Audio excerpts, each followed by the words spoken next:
Dawn should have broken by now, but under the eternal crimson moon there was no sunrise, no natural end to the darkness, just the continued blood-red light, painting 12,000 warriors locked in combat. I'm having to start over, I'm sorry. 6,000 shadow warriors clashing against 6,000 light-blessed defenders across the battlefield that stretched for miles around Blackstone Castle. The ground was soaked with blood, both dark ichor from destroyed shadow warriors and red blood from fallen defenders. Bodies littered the field in growing numbers, but the defenders were winning. Against all odds, despite facing enemies that had seemed invisible just yesterday, Blackstone's light-blessed warriors were holding their ground. More than holding, they were pushing back. Alira stood at the heart of the battle, blazing like a star made flesh, her white hair whipping around her as she wove spell after spell, shields that protected hundreds of warriors at once, beams of light that cut through shadow warriors like they were made of paper, healing magic that kept wounded defenders fighting. She was everywhere at once, tireless, unstoppable. And the shadow warriors, for all their fearsome appearance, for all their immunity to normal weapons, were falling, slowly, steadily, irreversibly. The math had become clear over the past 6 hours. For every 3 shadow warriors that fell to light-blessed weapons, only 1 Blackstone defender died. The ratio was devastating for Morwen's forces. 6,000 shadow warriors were being whittled down. 5,800, 5,600, 5,400, while Blackstone's forces, though bloodied and exhausted, maintained the majority of their strength. Ella stood on a high platform that had been erected at the edge of the battlefield, close enough to see the fighting, far enough back to maintain tactical perspective. Her armor was splattered with blood from when she briefly joined the fighting in the second hour, before Ian had physically dragged her back to a command position. Her voice was hoarse from shouting orders. Her hands trembled slightly from exhaustion and adrenaline, but her eyes blazed with fierce hope. We're winning. We're actually winning.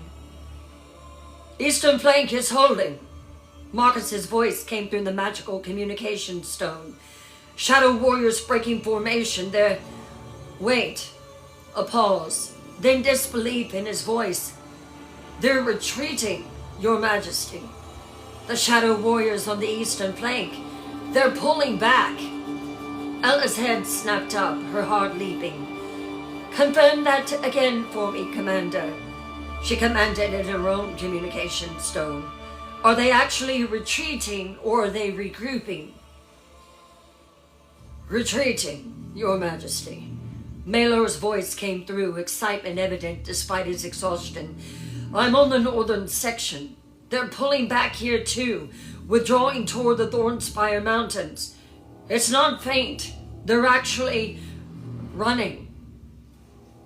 Ella grabbed the railing of her platform, leaning forward, trying to see through the smoke that still choked portions of the battlefield. And there, she could see it. Sections of the Shadow Army breaking apart, turning, fleeing back toward the north. Not all of them, maybe 1,000, but 1,000 shadow warriors in full retreat, abandoning their positions, running from the light-blessed defenders who'd proven themselves capable of killing what had seemed unkillable. This is it. Nira's voice came through, breathless with hope. Morwen is losing, Your Majesty. She's pulling her forces back before they're completely destroyed. We won! Ella felt something wild and fierce surge through her chest. Victory. Real, genuine victory. After yesterday's despair, after being told they faced certain death, after 6 hours of brutal combat, they were winning. They were driving back the darkness. They were all forces. Ella commanded it into the communication stone, her voice ringing with authority. Pursue the retreating shadow warriors. Do not let them regroup. Press the advantage. Drive them back. On the battlefield, the order rippled through Blackstone's forces like wildfire. Defenders who'd been holding defensive positions suddenly surged forward, their light-blessed weapons blazing, their voices raised in triumphant battle cries. The retreat became a rout. More shadow warriors broke and ran. 1,000 became 1,500, became 2,000, streaming north toward the Thornspire Mountains in disorganized chaos. Your Majesty, Ian appeared at the base of her platform, his armor dented and bloody, his silver eyes blazing with the same fierce hope. We need to pursue with our fastest forces. Cut them off before they can reach Morwen's stronghold. Order this to end now. Agreed, Ella said, already moving down from the platform. Marcus, Maelor, Nera, take your fastest warriors and pursue. Don't let them escape. Ian and I will coordinate the main force behind you. On it, Marcus responded immediately. Through the clearing smoke, Ella could see him rallying the warriors, the fastest flyers, the strongest runners, those who still had the stamina to pursue the fleeing enemies. Hundreds of defenders broke away from the main battle and streamed north in pursuit of the retreating shadow warriors. Marcus led one group, his scarred face set with determination. Maelor commanded another, Nera flying beside him, her hands already glowing with magic, prepared to strike fleeing enemies. Even Seraphina joined the pursuit, her ancient wings powerful, her face carved from centuries of battle experience. The hunt was on, and for the first time since this nightmare began, Ella allowed herself to believe they might actually survive this. That the impossible was becoming possible. That light could drive back shadow. That they could win. Part 2. High above the battlefield, beyond the smoke where the crimson moon painted everything in shades of blood, Morwen stood with her scrying basin, watching the pursuit unfold, and smiled. Perfect, she murmured, her serpent hair coiling with pleasure. Absolutely perfect. The image in her basin focused on Ella Snow. The Crimson Queen stood in the middle of the battlefield, surrounded by the organized chaos of pursuit. Warriors streaming past her heading north, officers coordinating the advance. Alira in the distance still dealing with the remaining shadow warriors. Her main commanders, and Ella herself for the first time in hours, was relatively alone. Her main commanders had gone north with the pursuit force, and Ian, at the last moment, had decided to move with them to the eastern flank to coordinate that section's advance. Seraphina had flown after the retreating warriors. Alira was hundreds of yards away, focused on destroying the shadow warriors who'd remained on the field. Ella stood only with a handful of regular warriors nearby, her personal guards that Ian had assigned, dedicated, but not particularly powerful, vulnerable, isolated. 2,000 shadow warriors are an acceptable loss, Morwen said to the empty air, her green eyes glowing with anticipation. To capture the queen who thinks that she can oppose me. To take the witch who believes that light can triumph. To claim the prize that will break Blackstone's spirit and turn their victory into devastating defeat. She raised her hands and began to chant. The words were ancient, powerful, carrying on winds that shouldn't exist in the stillness of her high sanctuary. And far above Blackstone's battlefield, one of the 6 shadow drakes suddenly stopped circling. Its eyes blazed brighter with Morwenth's green magic. Its massive body bent rigid as the ancient witch seized direct control, overriding its limited animal intelligence with her vastly superior will.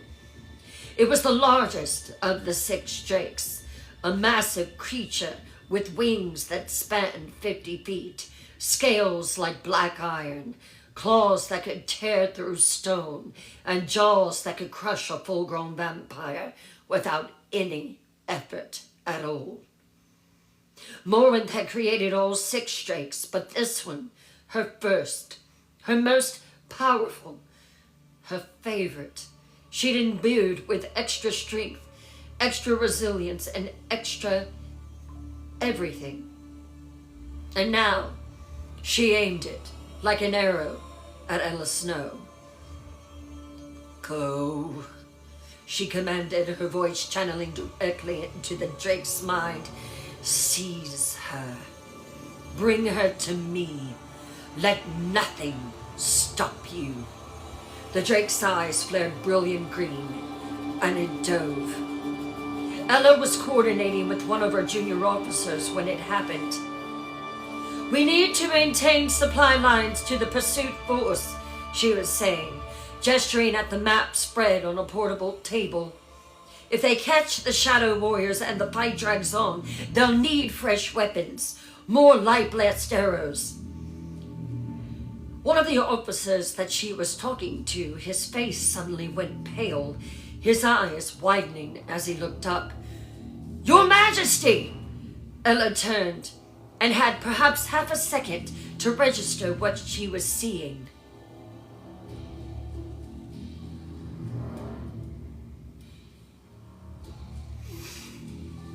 A massive shadow drake, the largest one, the one that had been circling higher than the others all through the battle, diving toward her at impossible speed. Wings folded back for maximum velocity, claws extended, jaws opening to reveal teeth the size of swords, eyes blazing with unnatural green light that marked direct magical control. She tried to move, tried to draw her sword, tried to scream a warning, but the drake was too fast, far too fast. It hit like a meteor. One moment Ella was standing on solid ground. The next massive jaws had closed around her torso, carefully, precisely, with just enough pressure to pin her arms to her sides and prevent movement, but not enough to crush her immediately. She felt herself yanked off her feet with such force that the world blurred. The drake's wings snapped open with a sound like thunder, catching air, pulling them upward with violent acceleration. Below, her warriors screamed, "The Queen! It has the Queen! Shoot it down!" Arrows flew, magic streaked upward, but the drake was already too high, moving too fast, and Morwenth control drove it with single-minded purpose. It climbed higher, higher, above the smoke, above the battlefield, above everything.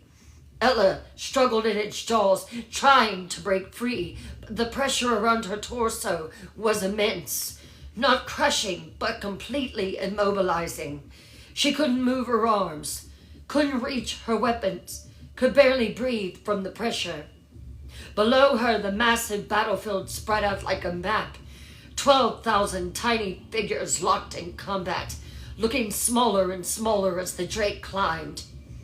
She could see Alira, a brilliant white star in the chaos, suddenly stop fighting and look up. Could see the Witch of Light's face even from the distance, transformed from focused determination to absolute horror as she realized what had happened.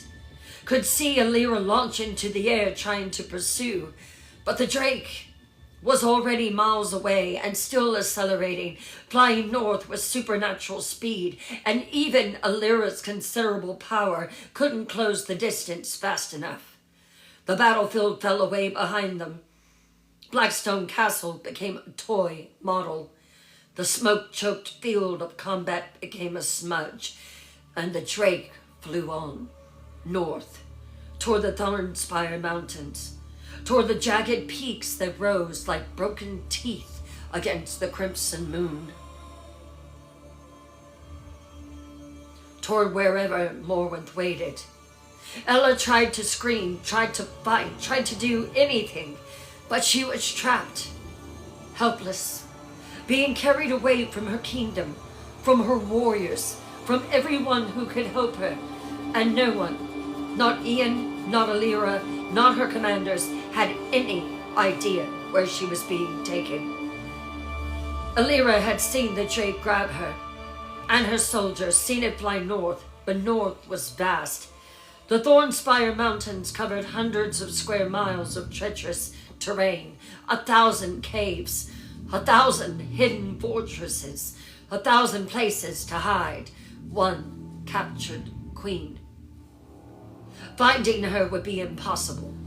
Rescue would be impossible. She was alone.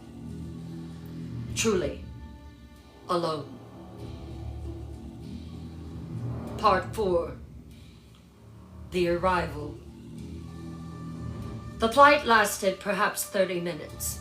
30 minutes of being carried through the air like a prey in a predator's jaws. 30 minutes of watching the world slip past below. 30 minutes of absolute helplessness. The Thornspire Mountains rose around them, massive peaks of black stone, treacherous and forbidding, home to nothing but wind and stone and old, old darkness. But the Drake didn't descend to any of the visible peaks. Instead, it flew between them, navigating narrow canyons with impossible precision, following a path that twisted and turned through the mountains in a way that would be impossible to retrace. Finally, it dove toward what looked like solid rock. At the last moment, a massive opening appeared in the mountainside, hidden by layers of illusion magic that made it invisible from any distance. The Drake flew into the opening, and darkness swallowed them.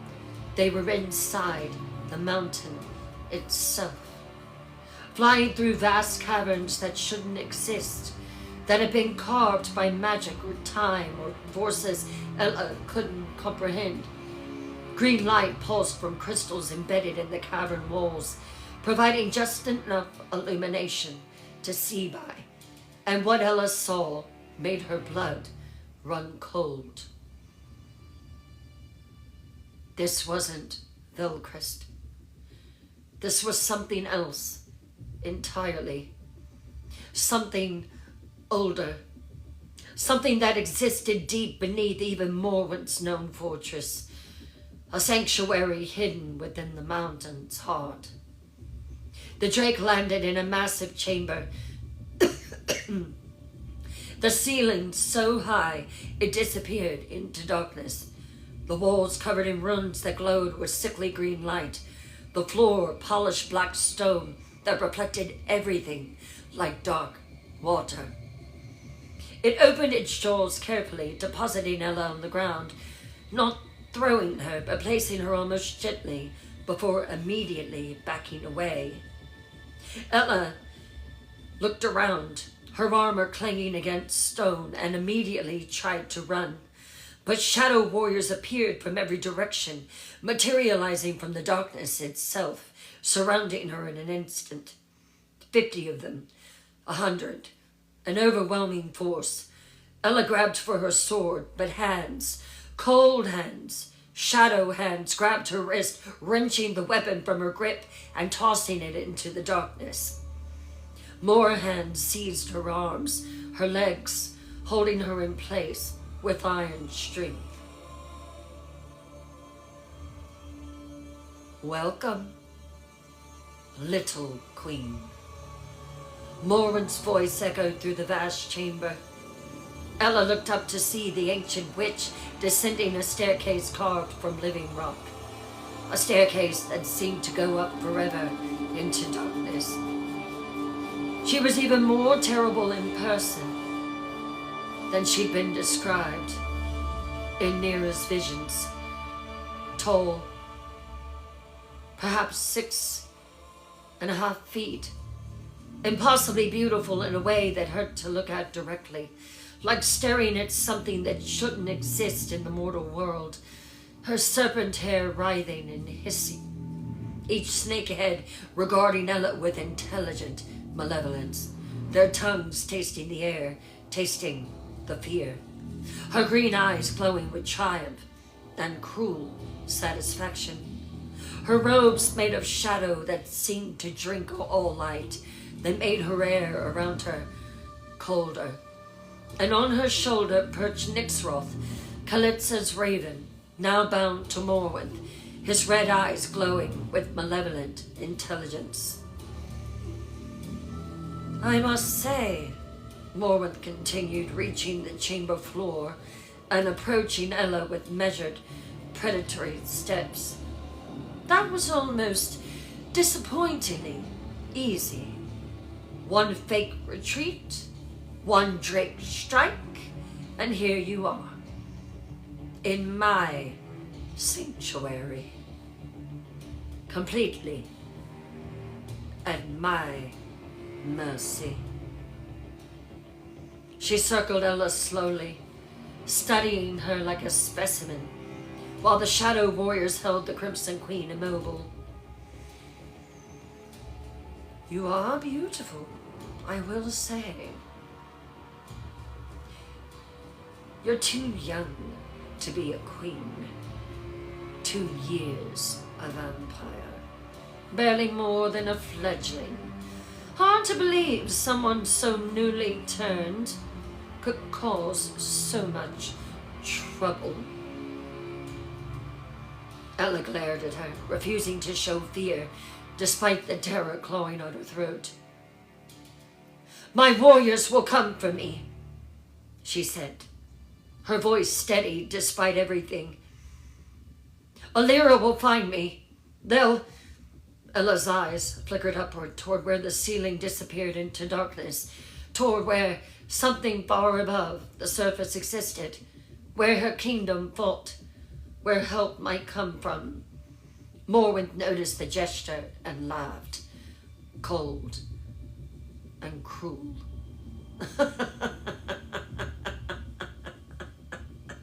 Oh, little queen, she said, moving to stand directly in front of Ella, forcing her to meet those terrible green eyes.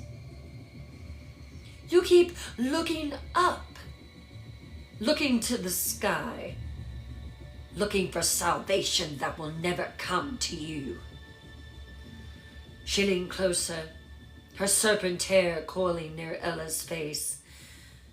I hate to disappoint you, but no one will come for you. No one can come for you. She straightened and gestured at the vast chamber around them. Do you know where you are, little queen? This isn't Veltcrest. This isn't any fortress your scouts have mapped or your spies have reported. This is something older. Something that existed before the vampire kingdoms, before the Age of Shadows, before recorded history. These caverns were here when I was young, and I am very old. Little queen, they run deep beneath the thorn-spired mountains, miles below the surface, hidden by stone and time and magic, so ancient, even I don't fully comprehend it. Morwen began to pace, clearly enjoying her captive's growing despair. But I have added my own protections. There are 10 barriers surrounding this place. 10 layers of the most powerful concealment and warding magic I've perfected over a millennium.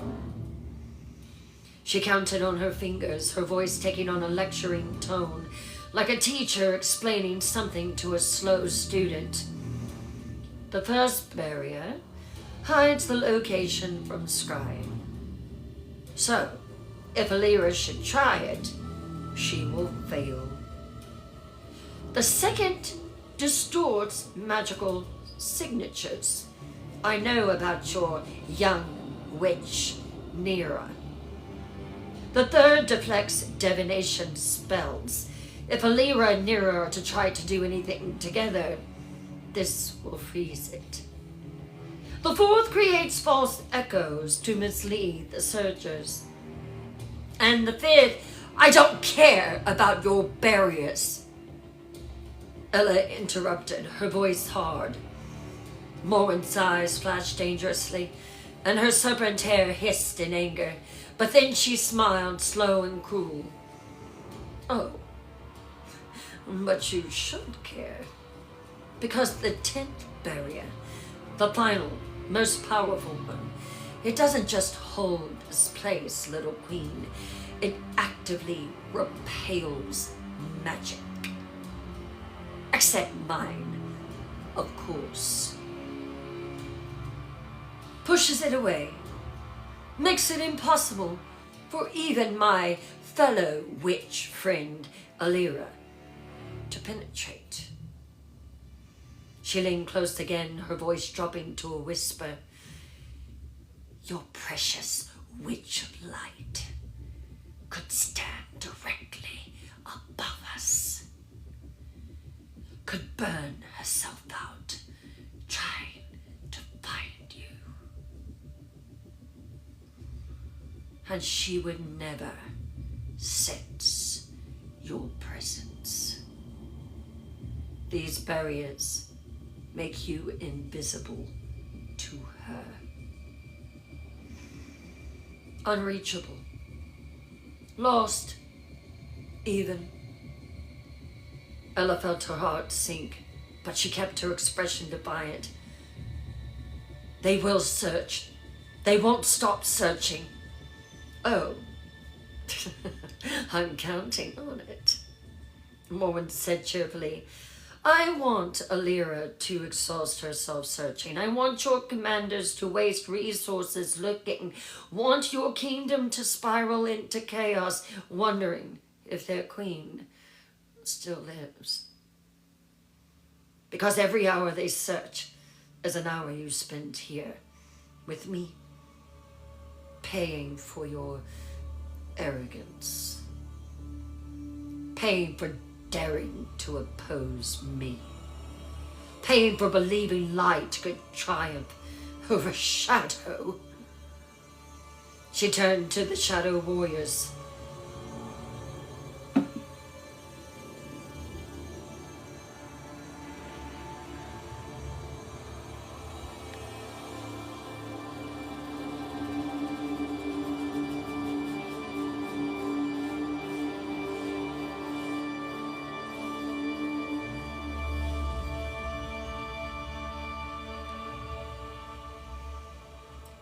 Take her low, to the deepest cavern, the one that I prepared, especially for the Crimson Queen.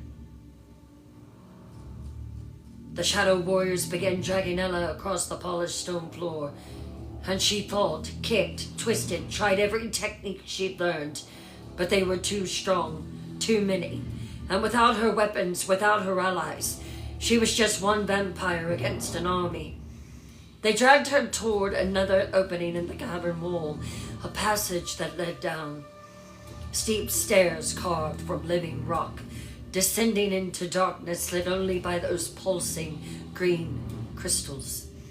Down, down, down.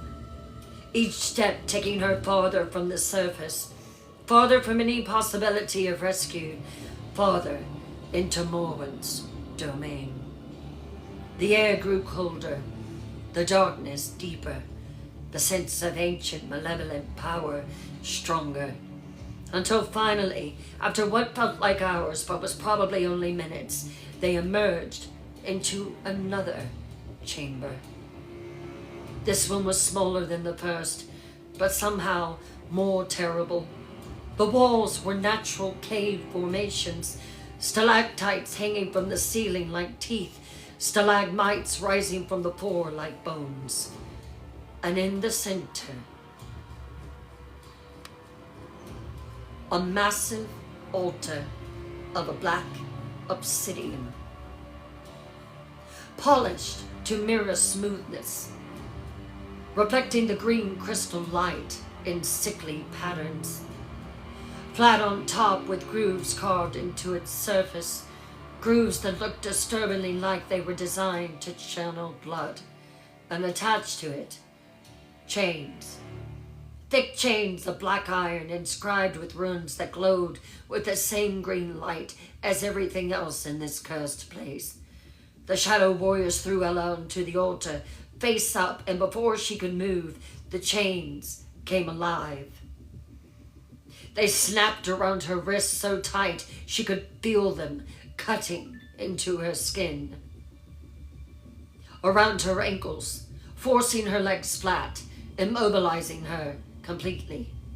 She pulled against them using all her vampire strength, but they didn't budge, didn't even strain. They were anchored to the obsidian itself, and the obsidian was anchored to the mountain, and the mountain was ancient and immovable. Morwen descended the stairs Ella had been dragged down, taking her time, savoring the moment. "There," she said with satisfaction, approaching the altar and looking down at her captive. "Much better. Now we can have a proper conversation." She ran one finger along the edge of the altar, and where she touched, the obsidian seemed to pulse with dark energy. "Do you know what this is, little queen? This altar is older than I am. I found it here when I first discovered these caverns millennia ago, when I was cast out of the vampire kingdoms, created by something that came before vampires, before witches, before anything resembling civilization. It was used for sacrifices, for dark rituals, for binding powerful beings and draining their essence." Her smile wide and terrible and cold. "I thought it fitting that you should occupy it. The Crimson Queen, chosen by the moon itself, bound to an altar older than her entire kingdom. Poetic, don't you think?"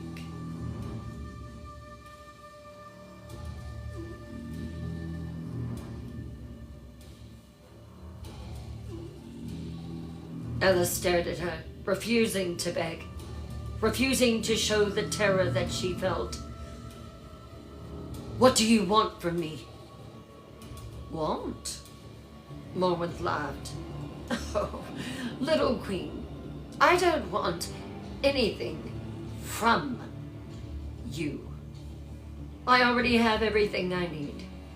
You, captured and helpless, unable to lead your forces, unable to inspire your warriors, your husband, your witch, unable to do anything but just lie here and contemplate your many failures."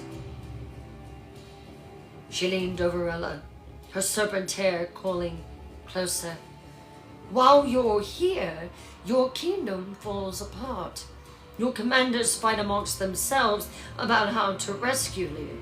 Alira exhausts herself searching, and your poor Ian descends into despair." And when enough time has passed, when I've savored your capture sufficiently, then perhaps I'll let your people know where you are. Let them know that you're alive, but unreachable. Let them understand that their queen exists in eternal captivity beneath these mountains. Or perhaps, she continued thoughtfully, I'll simply keep you here forever, if you're good. A secret prisoner. Let Blackstone believe that you're dead. Let them crown a new ruler. Let them think they moved on. While you remain here, immortal, unchanging, eternally aware that everything you fought for has been lost. But that's a decision for later. For now, I have a battle to finish, shadow warriors to command, and a kingdom to conquer. She paused at the entrance to the stairway, looking back at Ella chained to the altar. Oh, and little queen, I wouldn't waste your strength trying to break those chains. They've held beings far more powerful than you. Kings. Queens. They'll hold you until the end of time itself, if I deem it to be so. Sleep well, or don't. Time moves differently down here. You might be here for days before I return, or weeks, or months, unless I have a change of heart. Her laughter echoed through the cavern as she ascended the stairs, the shadow warriors following, until Ella was left completely alone, chained to an ancient altar, buried beneath miles of stone, surrounded by 10 magical barriers that made her impossible to find, with no one knowing where she was, no one coming to save her, and only darkness and silence and the slow drip of water somewhere in the depths for company.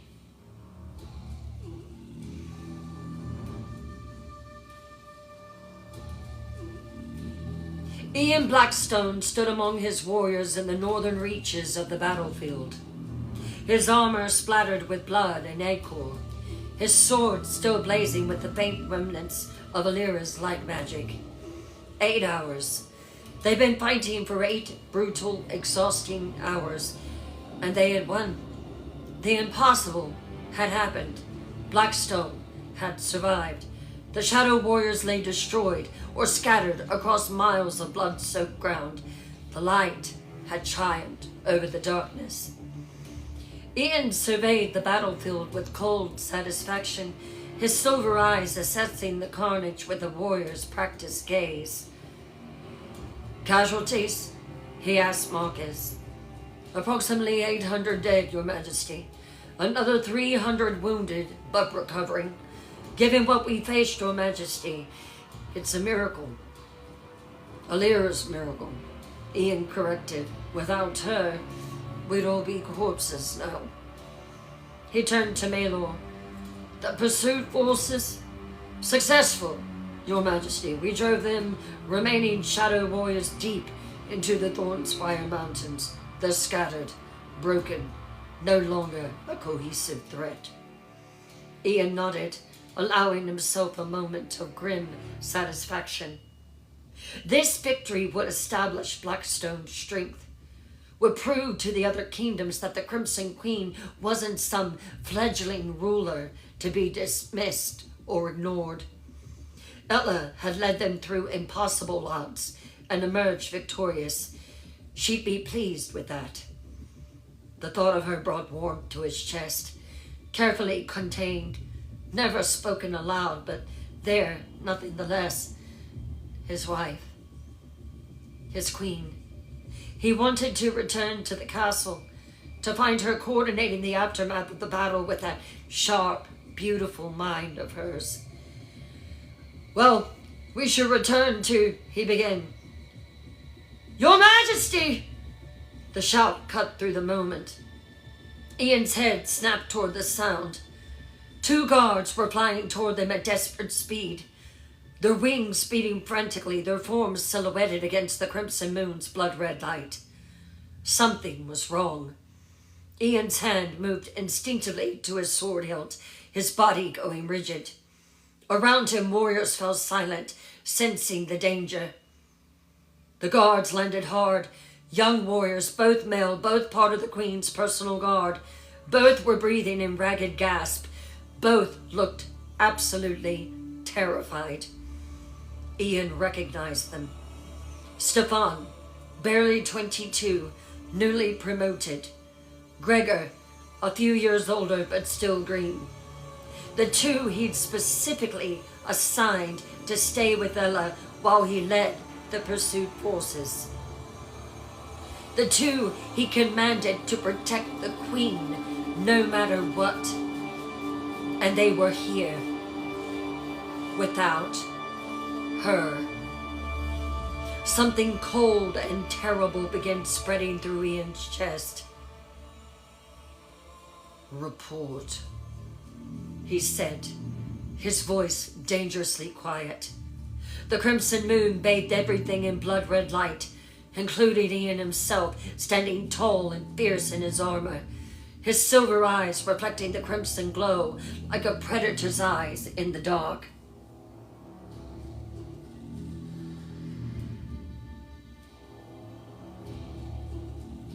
He looked lethal.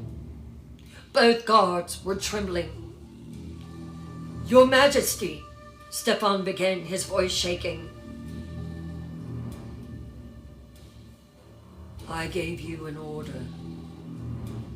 Ian interrupted, his voice like ice. "A direct command. Stay with the Queen.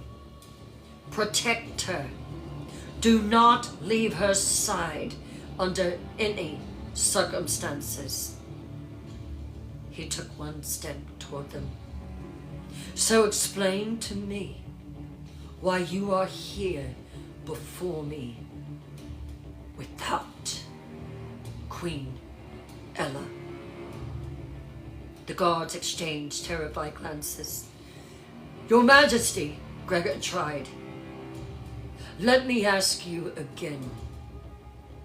Where is my wife?"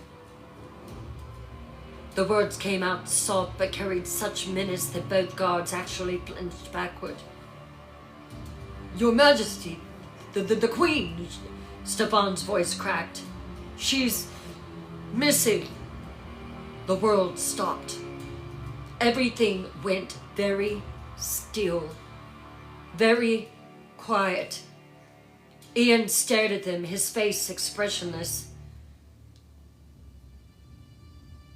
"Say that again."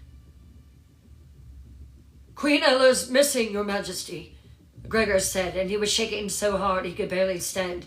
"We've searched everywhere. The command post, the battlefield, the castle. She's gone."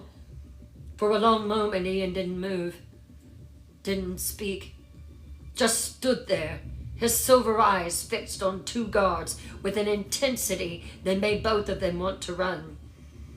Then, "How long?" Not a question, a command. "Your Majesty," Stefan began. "How long?" The roar echoed across the battlefield. When he said it again, "How long?" Making warriors jump, making the 2 guards stumble backward. 3 hours, Your Majesty," Gregor blurted out. "Maybe 4. We don't know exactly when she..." "You don't know?" Ian repeated, his voice dropping back to that terrifying quiet. "You don't No, when my wife, your queen, disappeared from a battlefield you were sworn to protect her on? He began walking toward them, slowly, deliberately, each step measured and predatory. Your Majesty, please, Stefan said desperately. We never left our post, but we were right there. But the smoke from the drakes was so thick, and there was chaos everywhere, and you failed.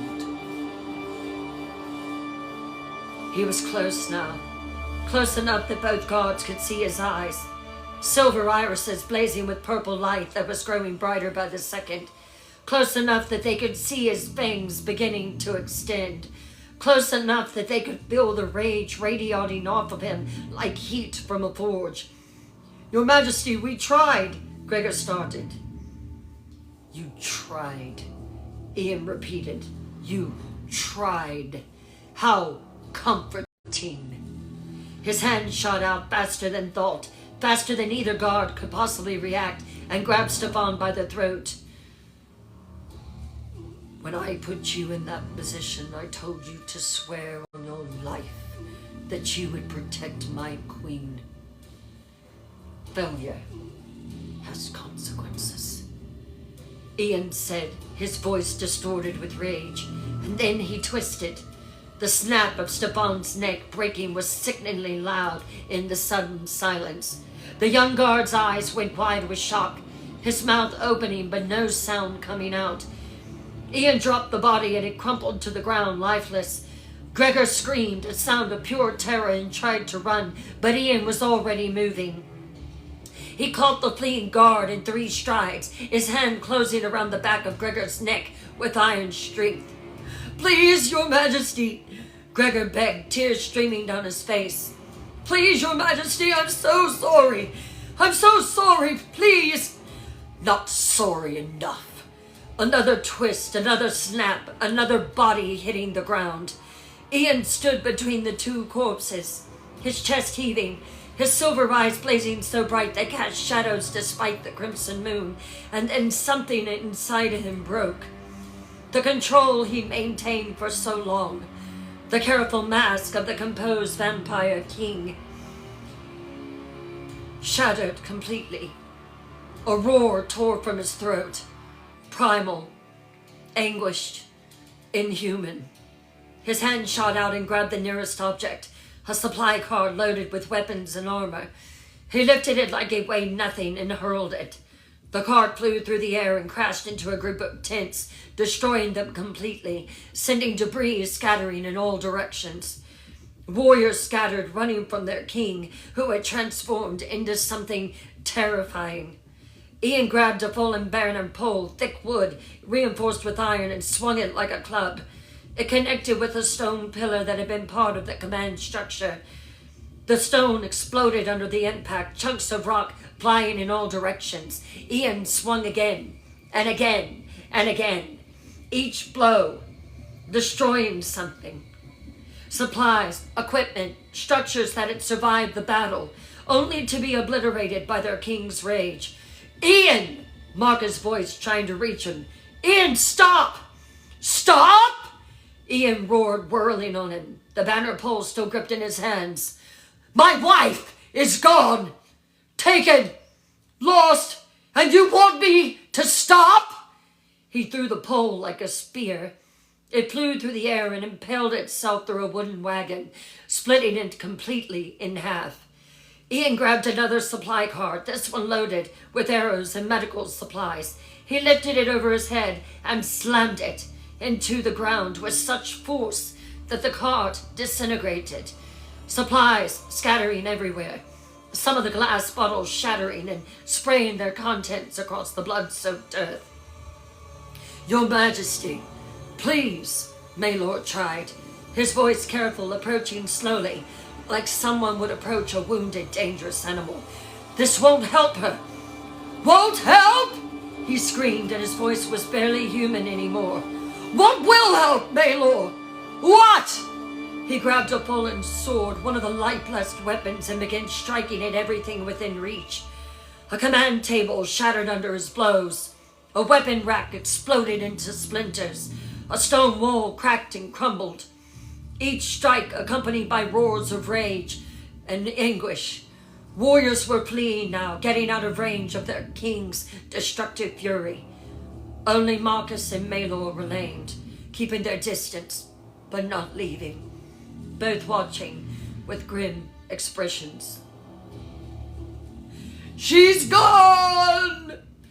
Ian roared, throwing the sword away and grabbing a massive piece of debris, part of a destroyed building, in both hands. "My wife is gone, and I don't know where, and I don't know who, and I don't know if she's alive." He hurled the debris with such force it flew 100 yards before crashing down. "Ian, listen to me, Your Majesty," Marcus tried again. "No!" Ian bellowed, whirling on them, and his face was twisted with grief and rage. "You listen to me! Ella is out there, alone, possibly hurt, possibly dying, possibly in the hands of that bitch, Morwenth, who could be doing God knows what to my wife." His voice cracked, and he fell to the ground. He grabbed another piece of debris, a broken shield, and hurled it with such violence it embedded itself in a stone wall 20 feet away.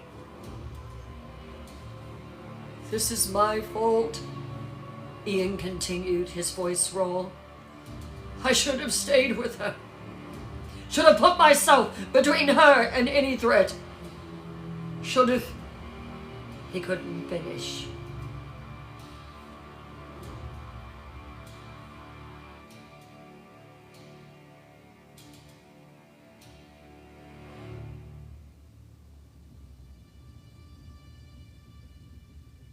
Ian drew in a breath and made his chest expand and screamed to the blood-red sky above.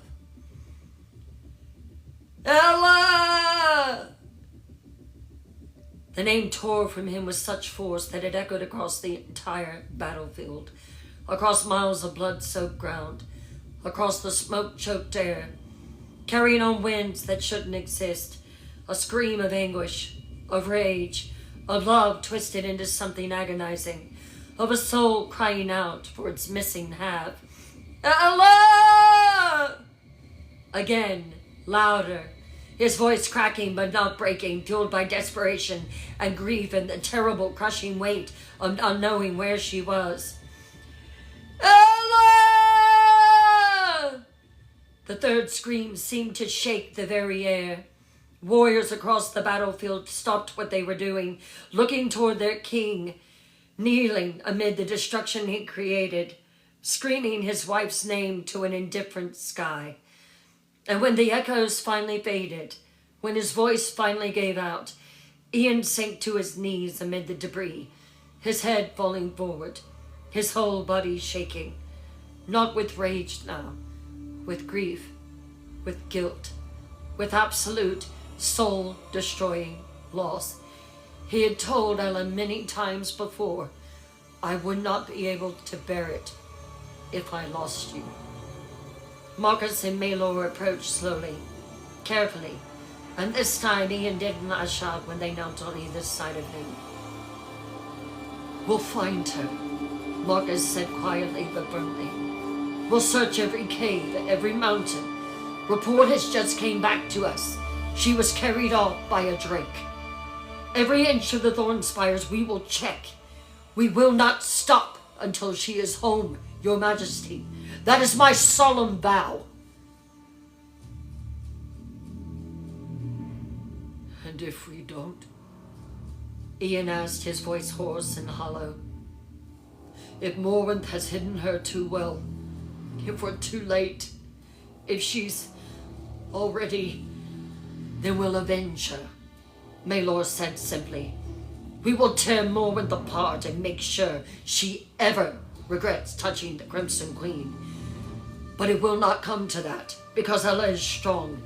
She's stronger than anyone that I know, and she'll survive it. We will find her." Ian looked up at the blood-red sky, at the crimson moon that had chosen Ella as queen, and whispered, "Give her back to me." He whispered to that distant light, "Please, whatever it takes, whatever price, I'll give my life, just give her back." But the moon offered no answer, just continued its slow arc across the sky, indifferent to the suffering of one vampire king who had just lost his entire world.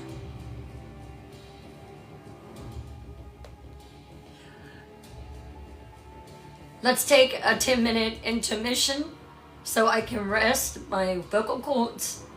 And when we come back, we will continue the reading of the Crimson Queen.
How's everyone hanging in there? Hey, Jenny. Oh, thank you, Melanie.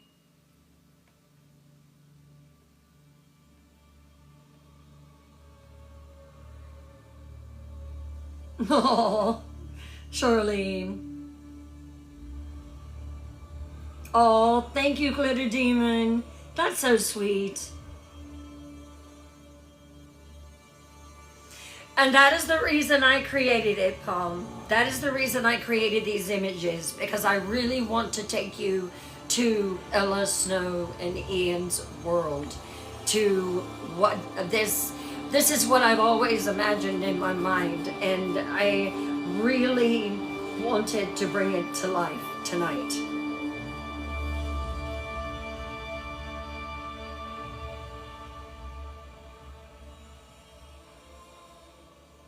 That's all right, Glitter Demon. It will be on the White Channel tomorrow.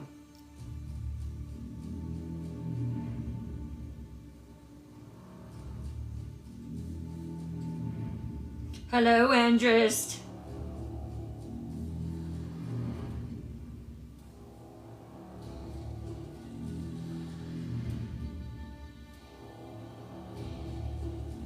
He really did not listen to the whole story, but you know how Ian is with Ella.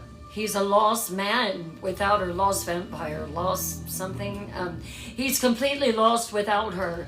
And, you know, he's devastated and he's full of rage. And I had a lot of fun writing that scene. Oh, thank you. Pink says, nope, bye.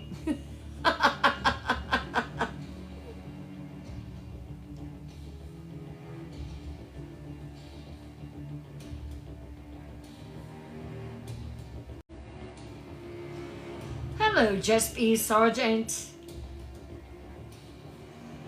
Everyone, when I am doing these stories, I'm not able to look at the screen like I am in Paranormal Files Live. So I just want to thank everyone in advance for the gifting and for the presents, for the likes, for the shares, for the repost. Thank you all so very much. I am just very intent on providing this story exactly as you expected it to be.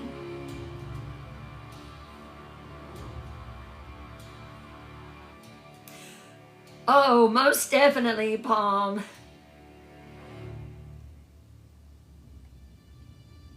Thank you, Alicia. Thank you so, so much. Oh, Kim, I'm glad to hear it. Aw. All of you will be there.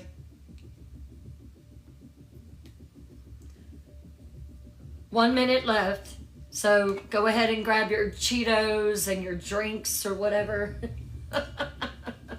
Drink a little bit more water.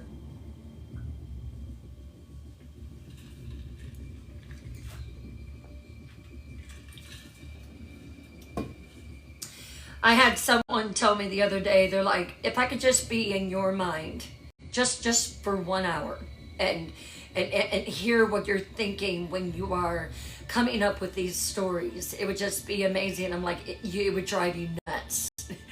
It really, really would. Hey, Rhonda.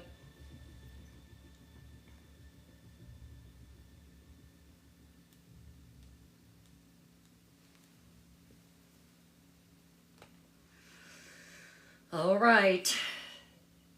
Hang on.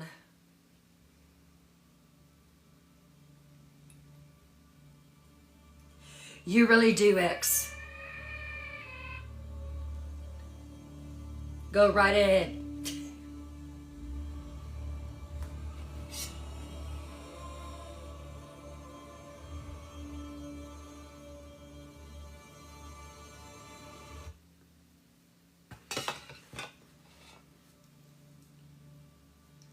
Thank you, Rhonda.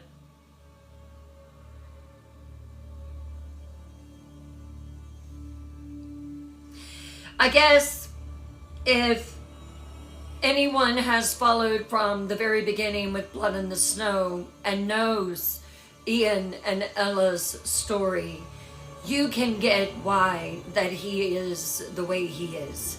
He loves her. He is devoted to her, and he just goes mad if he thinks that anyone is trying to hurt her. Let's continue with the Crimson Queen. Welcome back.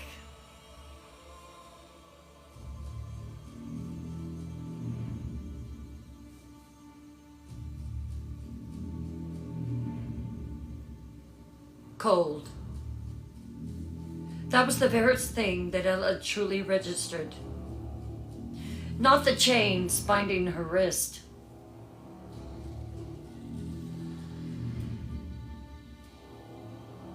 And ankles to the ancient obsidian altar. Not the darkness so complete it seemed to have weight. Not even the distant sound of water dripping somewhere in the vast cavern. Just cold. A cold that went beyond physical discomfort. Beyond the chill of stone and damp air. This was the cold of places that had never known sunlight. A depth so far beneath the earth that warmth was a forgotten memory. A darkness that had existed since before the world had formed. Ella shivered once, an involuntary physical response to the temperature. Then she forced herself to stop. Control. That's what mattered now. Not panic, not fear. Not grief over being separated from Ian or terror about what Morwen planned, just cold, practical control. Her armor pressed against her skin, conducting the chill of the obsidian beneath her, making the cold even worse. The chains were tight, black iron inscribed with runes that pulsed with sickly green light, biting into her wrist and ankles with enough pressure to be uncomfortable, but not quite enough to cut off circulation. Morwen wanted her alive. That meant something. Think. Ella forced herself to breathe, slowly, evenly, methodically. To assess her situation the way she would assess any tactical problem. Imprisonment. Chained to an obsidian altar in what appears to be a deep cavern system. Captor, Morwen, ancient witch with significant power and clear plans that require keeping me alive. Restraints, magical chains, likely unbreakable through physical force alone. Environment, unknown location, heavily warded against detection. Assets, my mind, my will. Whatever time Morwen's plans by me before she acts. Objective. Survive. Gather information. Find weaknesses. Escape, if possible. If not, endure until rescue arrives. The mental help exercise helped her. Gave her something to focus on besides the cold and the dark and the crushing weight of being utterly alone. How long had she been here? She tried to calculate based on physical sensations. Her muscles ached from lying in the same position, maybe an hour or more. Her throat was dry but not yet painful. Probably not more than 2 hours since she'd last had a feed. 2 hours then, maybe 3. No, she hadn't had a feed since the day before. Don't lose it, Ella. Don't lose it. It was long enough for Ian and the others to have regrouped, to know that she was missing. Long enough for someone to have noticed she was missing. They're looking for me. They're looking for me. She stated it as fact, not hope. Ian would move heaven and earth to find her. She knew that. So would Alira, Marcus, Maelor, Nera, all of them. The question wasn't whether they were searching. The question was whether they could find her through Morwen's wards. And that was beyond Ella's control. So she pushed the thought aside. Focus on what you can control, Ella. Your reactions, your choices, your strength. She was the Crimson Queen, chosen by the Crimson Moon itself. She'd stood up to Aiden Blackstone's brutality and refused to break. She'd stood up to Lord Eric Volter. She prepared for a war everyone said was unwinnable. She'd led her kingdom to victory against impossible odds. And she would survive this too. Whatever Morwenth has planned, she said into the darkness, I will face it. Whatever comes, I will endure it. I will not break. Ella set her jaw, her resolve hardening into something cold and unshakable. Time passed. Impossible to measure, impossible to track. Ella lay chained to the altar, her mind sharp despite the cold, analyzing every detail she could perceive.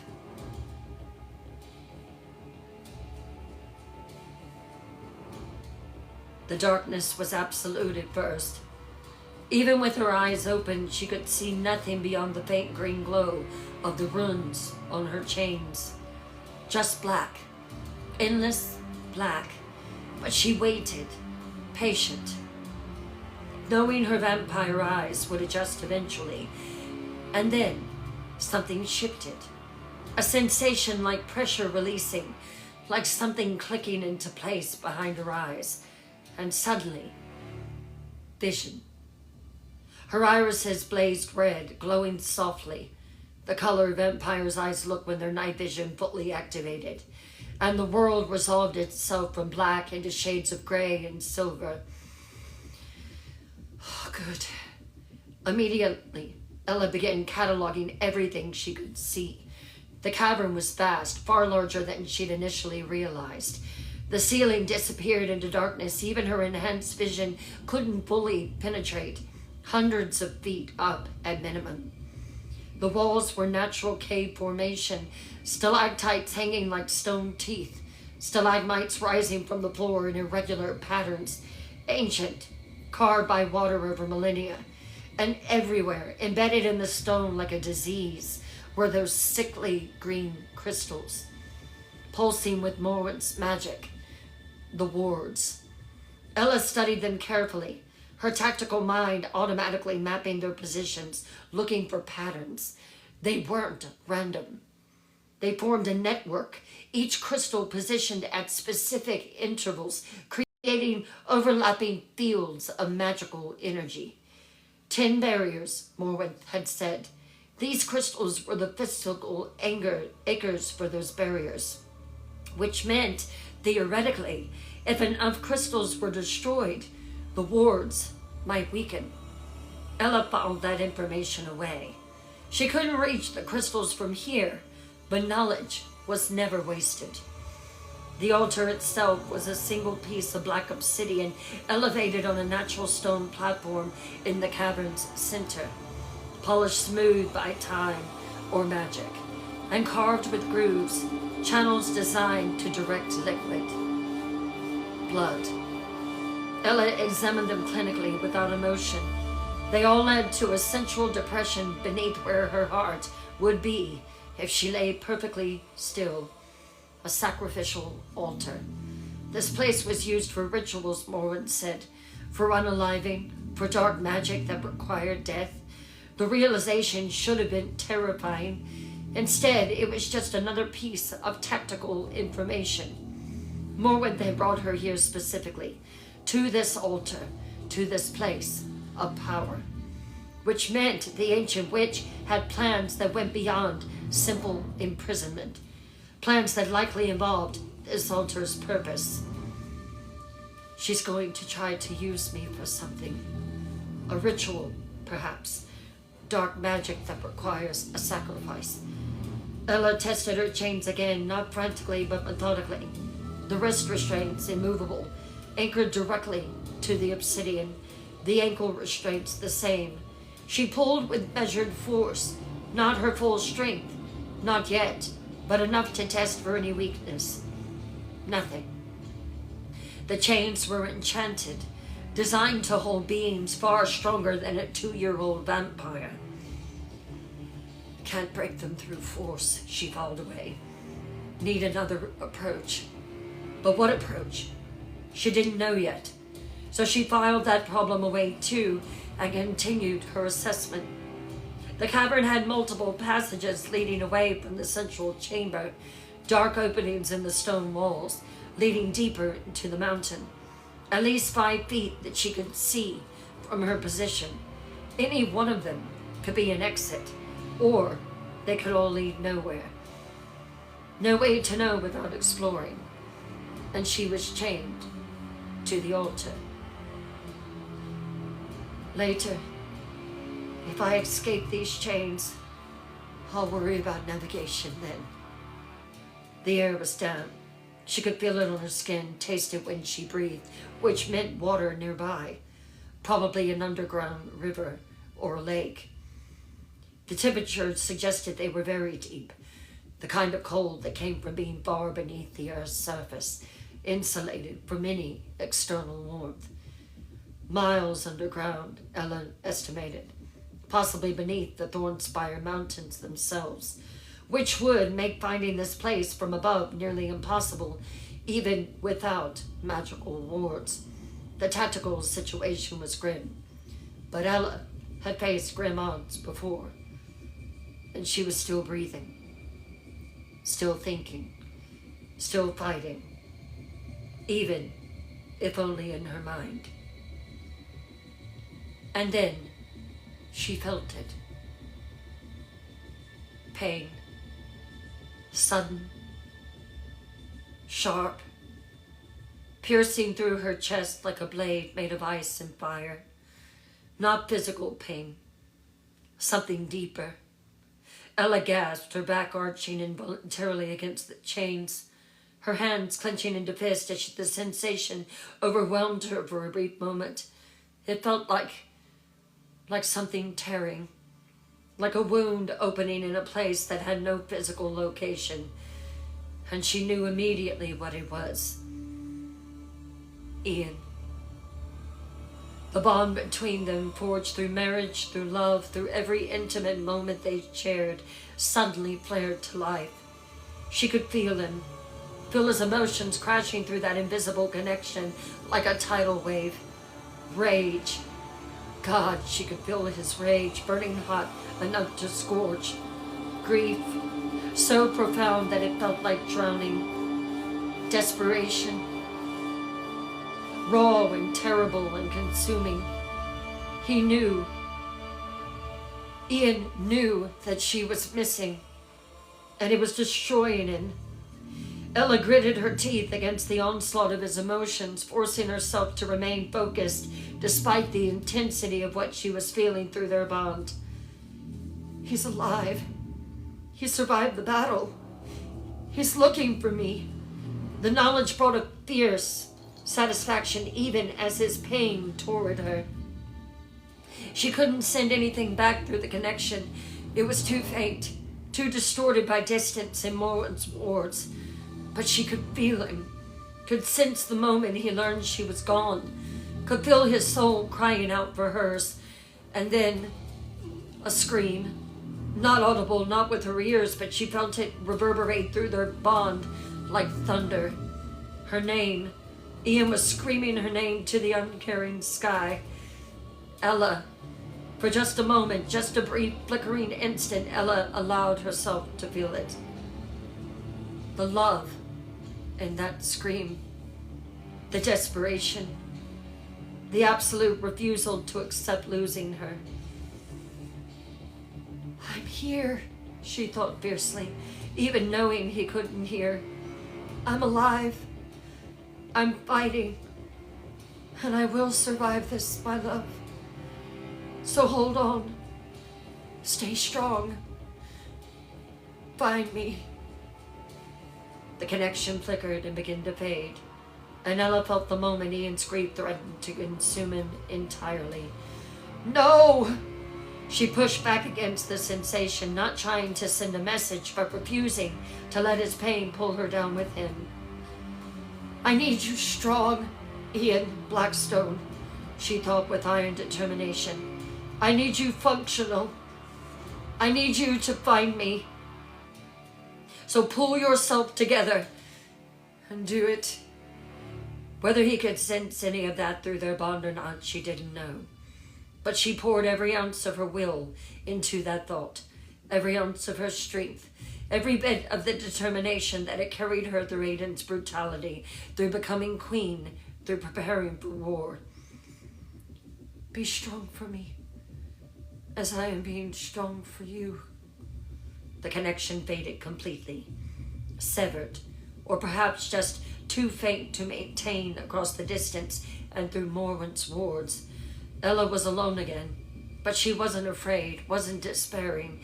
She felt Ian's love, felt his determination to find her, knew that every resource Blackstone possessed was now focused on locating their missing queen, and she would survive until they did. She opened her red glowing eyes and stared up at the darkness above, her jaws set, her mind clear. Morwen made a mistake taking me, she thought coldly. She thinks having me chained to this altar makes me helpless. She thinks I'll break, will despair, will become easy prey for whatever ritual she's planning, but she doesn't understand. I am Ella Snow, the Crimson Queen, chosen by the moon itself. I stood against Aiden Blackstone and refused to bow. I stood against 6,000 shadow warriors and led my kingdom to victory, and I will stand against her too, however long it takes, whatever she does to me. I will not break. Do you hear me, Morwen? I will not break!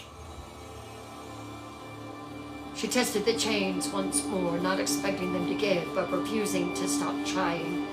Still immovable. Fine. She would find another way. She always did, in the cold, in the dark. Chained to an ancient altar of sacrifice, the Crimson Queen waited. Patient, strong, unbroken, and began planning her survival.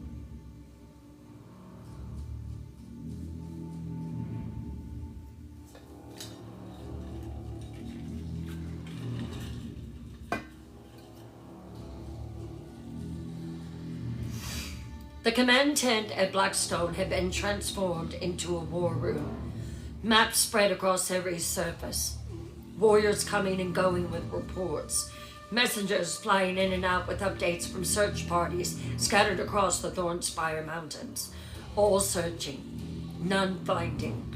The Queen remained missing, and with each passing hour the desperation grew thicker, more suffocating, like smoke that wouldn't clear. Nira sat in a corner of the tent, her hands wrapped around a cup of tea that had long since gone cold, her deep green eyes distant and haunted. She hadn't slept since the battle ended. Couldn't sleep, because every time she closed her eyes, she saw it. The nightmare that had been plaguing her for days. No, weeks now. The vision that had tried to dismiss as stress, as fear, as her mind be playing tricks, but it had been real. God's help her, it had been real. Maelor entered the tent, his face drawn with exhaustion and worry, and immediately noticed Nira's state. You need to rest, my love, he said gently, moving to crouch beside her. You've been awake for a long time. I can't, Nira whispered, her voice hoarse. Every time I close my eyes, I see her. See who? Ella. The name came out broken, and Nira finally looked at Maelor, her eyes red-rimmed and filled with terror. This is exactly what I told you was going to happen, she said, her voice rising with barely controlled panic. The nightmares I've been having for days, Maelor, for weeks, they weren't just dreams, they were visions. Ella lying on an altar of blood, chained. And I was too stupid. I should have did something. Maelor gripped her shoulders. What did you see? Tell me exactly. Nira's hands were shaking, tea sloshing over the rim of her cup. She set it down before she dropped it. Darkness, she said, her voice barely above a whisper. Absolute darkness, so deep it feels like it has weight, like it's crushing everything. And cold. Maelor, it's so cold there where she is, the kind that comes from being far beneath the earth, miles from any warmth, any life. She closed her eyes and immediately the vision assaulted her again.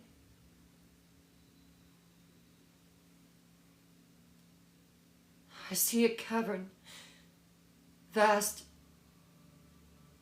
ancient, carved by water over millennia, but there's something wrong about it. Something that feels corrupted, tainted by dark magic so old it's soaked into the stone itself. And in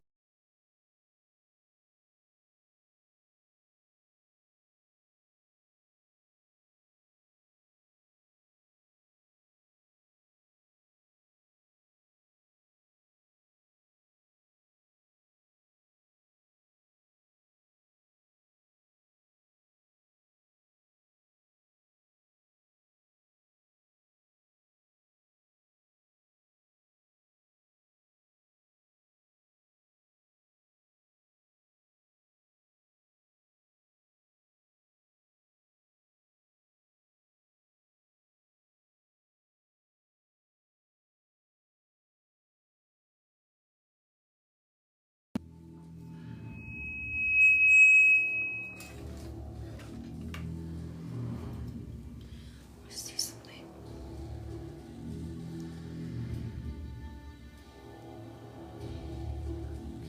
Why is it not charging?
Hello, hello, hello, hello.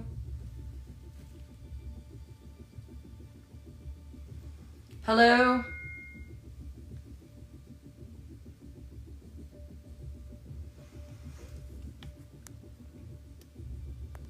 Hello, hello. Can everyone hear me?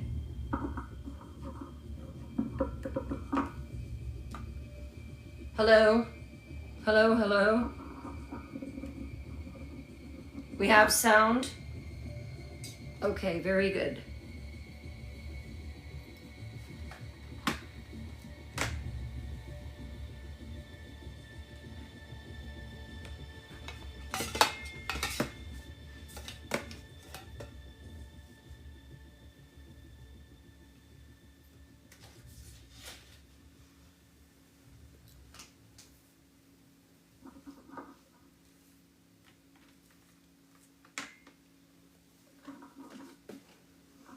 That has completely confuddled me.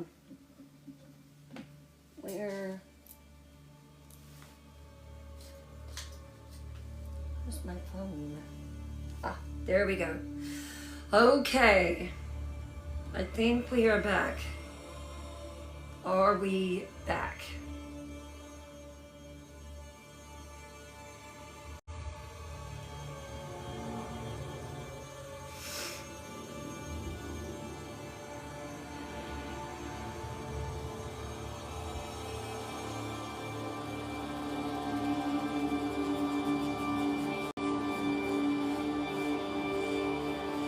All right, very good.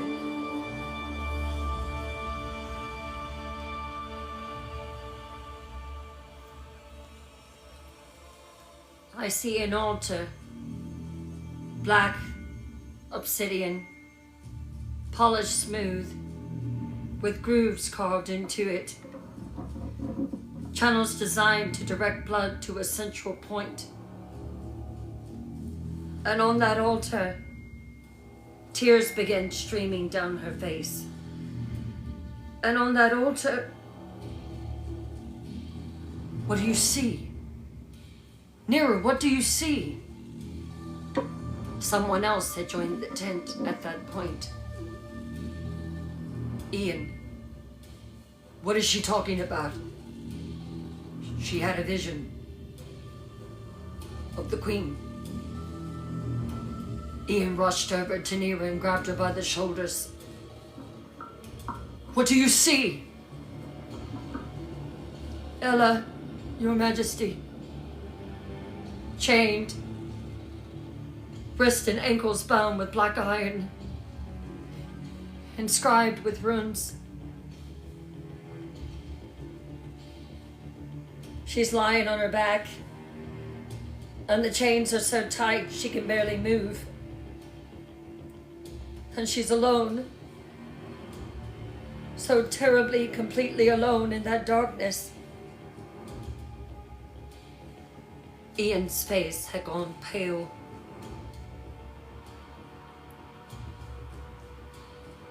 Where is she?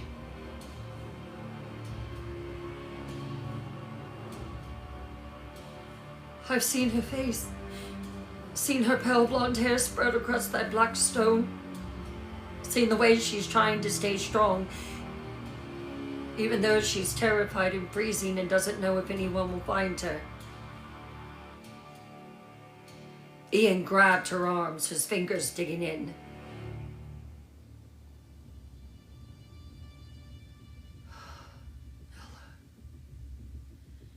This is what I've been seeing in my nightmares for weeks, Ian.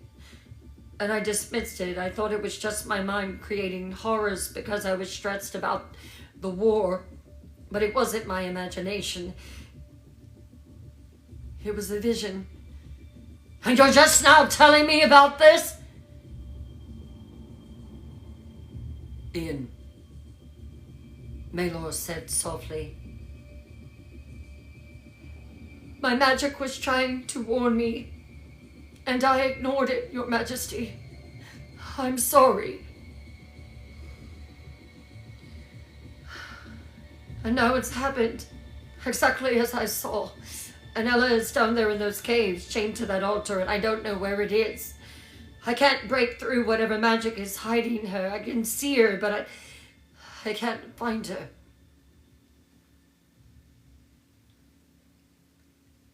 Maelor pulled Nira into an embrace, feeling her shake with sobs against his chest.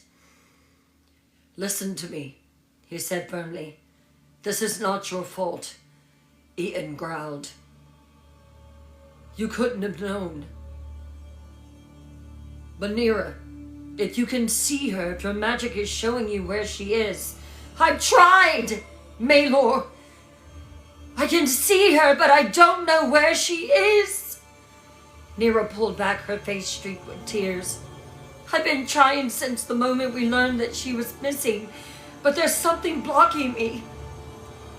I see all these wards, layers and layers of magical barriers that twist my vision, distort the location, make it impossible to pinpoint where.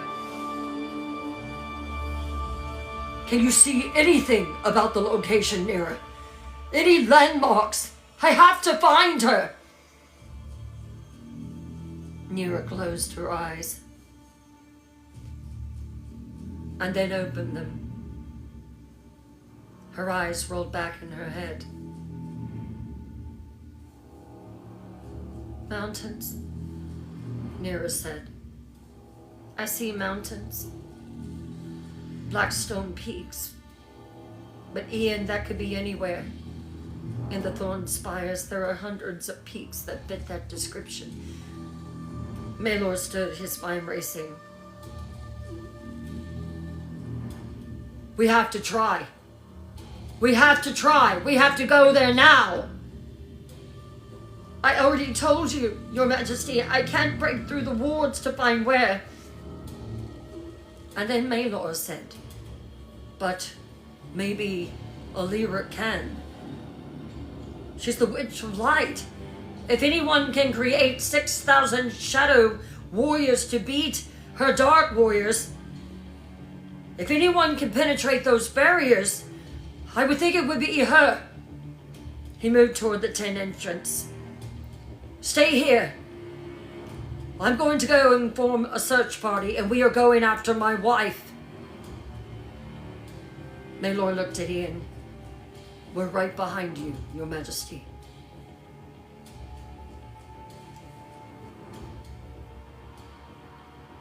Ian was standing over a map table in another section of the command area, his silver eyes bloodshot from lack of sleep, his hands braced on the table's edge so hard the wood was cracking under the pressure.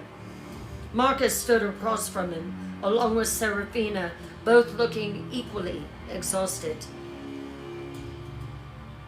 So we search the northern peaks. We will search them, Marcus was saying. We will look. There is no kind of magical signature there, right? Nira spoke up. She is in a cave, deep below the earth. It's cold and it's dark. She's definitely in the vicinity of the Thornspire Mountains, but like I was telling His Grace, there are hundreds of these jagged mountains. We will search once, twice, third time, 4 times, 5 times, whatever we have to do to find her. Did you call her forward? Where is the witch? Your Majesty, Seraphina began carefully. Don't, Mother. Ian snarled, his eyes blazing. Don't tell me. To be realistic, don't tell me anything. Except that we will find her.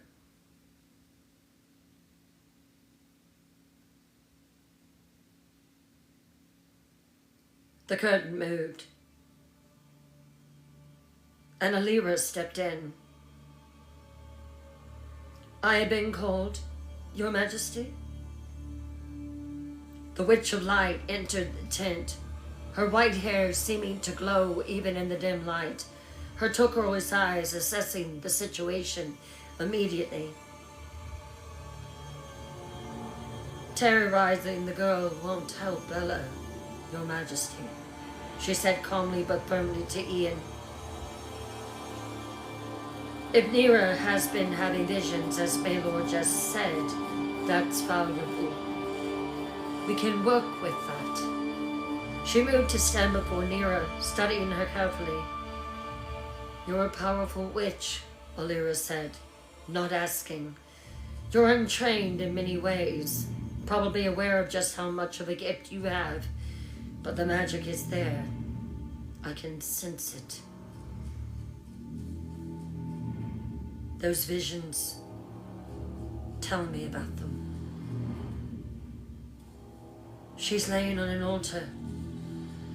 She's chained. It's cold and it's dark.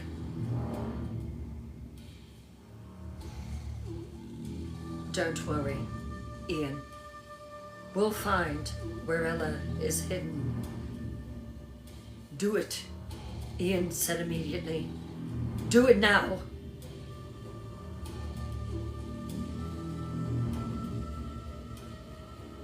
They cleared space in the center of the tent. Nira sat cross-legged on the ground, her hands trembling, her breathing rapid with nervousness. Alira knelt before her, taking both of Nira's hands in her own. Look at me. The witch of light commanded gently. Nira's deep green eyes met Alira's turquoise ones. You're going to feel my magic, Alira continued, her voice taking on a rhythmic, almost musical quality. It will feel warm, safe, like sinking into sleep. Don't fight it. Let it carry you down. Down into the place where your visions live. Down into the seeing. Light began to glow from Alira's hands, soft at first, then growing stronger, flowing into Nira through their clasped hands. Nira's eyes began to flutter. That's it, Alira murmured. Deeper. Let go of fear. Let go of doubt. Just see. Around them, everyone watched in tense silence. Ian stood closest, his entire body rigid, his silver eyes fixed on Nira with desperate intensity. Nira's head fell back, her eyes rolling up until the white showed. And when she spoke, her voice was different, distant, echoing, as if coming from somewhere far away. Darkness, she breathed. So much darkness, cold and wet and ancient. Show me, Alira commanded, her own eyes beginning to glow brighter. Show me what you see. And suddenly, images began to form in the air above them, translucent, flickering like candle flames. But there, a cavern resolved itself vast and terrible, stalactites hanging like teeth, stalagmites rising like bones, green crystals pulsing with sickly light, and in the center, an altar of black obsidian, and on that altar, Ella! Ian breathed, and his voice broke on the name. She was exactly as Nira had described, chained to the altar, her pale blonde hair spread across the black stone, her armor still in place, but her face showing the strain of captivity. But she was alive. She was strong, her red glowing eyes staring up in darkness with determination rather than despair. She's alive! Ian said louder now, and something that had been dying in him suddenly blazed back to life. She's alive! Focus, Alira commanded, giving a voice sharp to Ian. Nira, I need you to pull back. I need you to show me the approach. I need you to show me how to reach this place. The image shifted, zooming out from the altar, through passages, through vast chambers, up through miles of stone, until finally they burst through the surface. And there they were, the mountains, the Thorn Spire Mountains, but a specific section. There, Alira breathed. The northeastern range. Those 3 peaks arranged in a trial formation. She focused harder, and the image crystallized further. I've seen it. It's approximately 40 miles northwest of Blackstone. It is not in the Thornspire Mountains. The caves are beneath the central peak, the one with the split summit. This is where Morwen was cast by the vampire queens thousands of years ago. Of course. The image flickered, distorted. Morwen's wards fighting back, trying to hide what was being revealed. But Alira poured more power into Nira, and the vision stabilized. Yes, I see the entrance. Alira continued, her voice strained with effort. Hidden by illusion magic. It's on the north face of the peak. Approximately 2/3 of the way up, there's a crevice that looks like solid rock, but it isn't. That's the way in. How far down? Marcus asked urgently. Miles, Alira said. The caverns go deep, very deep, and there are... The image suddenly warped, twisting, as if something was actively biting their sight. Alira gasped and blood began trickling from her nose. It's the wards, she gritted out. Morwen's barriers. They're fighting back, trying to expel us from the vision. Don't stop, Ian commanded. I don't care if it hurts. I don't care what it costs. Find the path to her. Alira's eyes blazed brighter, and she poured even more power into Nira. The younger woman cried out, her body arching with pain. But the vision held, clarified, showed them the route down through the crevice, through narrow passages, into vast chambers, twisting and turning through the mountain's heat, until finally reaching the cavern where Ella was held. I see it, Alira said, her voice growing weaker. I see the path. I can guide us there, but... The image flickered again, and this time it didn't stabilize. What? Ian demanded. But what? It's the wards, Alira said, and when she looked at Ian, her face was grim. Nira was right. Where Ella is being held is impenetrable. 10 layers of the most powerful concealment and defense and magic I've ever encountered. But you are supposed to be her equal. You are the Witch of Light. She is the Witch of Darkness. I understand that. I can get us to the caves, can guide us through the passages, but the final chamber, the one where Ella is chained, she shook her head. Morwen has made it a fortress. The barriers around that chamber are designed to repel light magic, specifically to burn out anyone who tries to breach them. Even me. But you will do it! I don't know how we'll break through, Your Majesty. The tent fell silent, everyone staring at Ian, waiting to see what he would respond to this news. That they'd found Ella, but she might still be unreachable. Ian's face was a mask of determination carved from stone. Oh, we will break through, Witch of Light. He said, his voice cold and absolute. I can promise you that. He looked at each person in the tent. Marcus, Maelor, Seraphina, Alira, and Nira. We know where she is now. We know how to reach the caves. And we're going to go there. And we're going to tear down every barrier that Morwen has erected. And we're going to bring the Queen home. Even if I have to rip apart that mountain, stone by stone. Even if I have to burn myself out. Even if all of you die in the process. Even if it costs me my life. His silver eyes blazed with absolute conviction.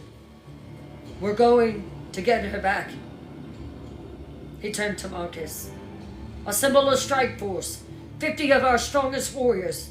We leave within the hour. Your Majesty, Seraphina began. I'm going, Mother, Ian said flatly. Don't try to stop me. Don't try to argue. My wife is in those caves and I'm bringing her home, or I'm dying in the attempt. There are only 2 options here. He looked at Alira. Guide us there, Witch of Light. Show us the path. Yes, Alira said without hesitation. I will lead you directly to the cavern where she's held. Ian moved toward the tent exit and then paused. Nira, the young witch, looked up, still shaking from the trance. You helped save the Queen's life today. He bowed to her. Thank you. And with that, he was gone. striding out to organize the rescue that would either save Ella or would doom them all.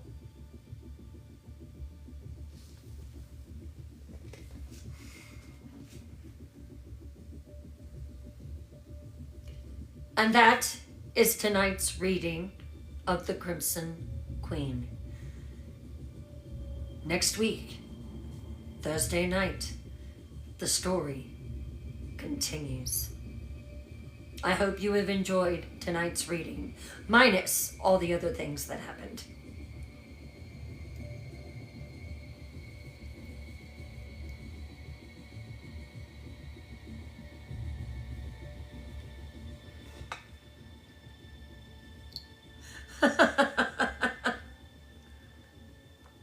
All of you will make it.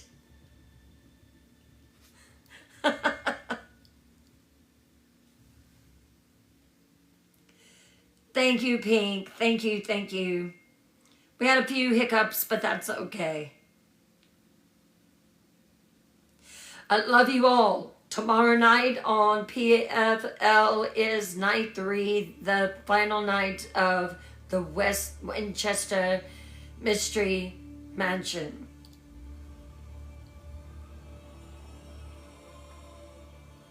I love you all, and I am going to see you all tomorrow night. Good night.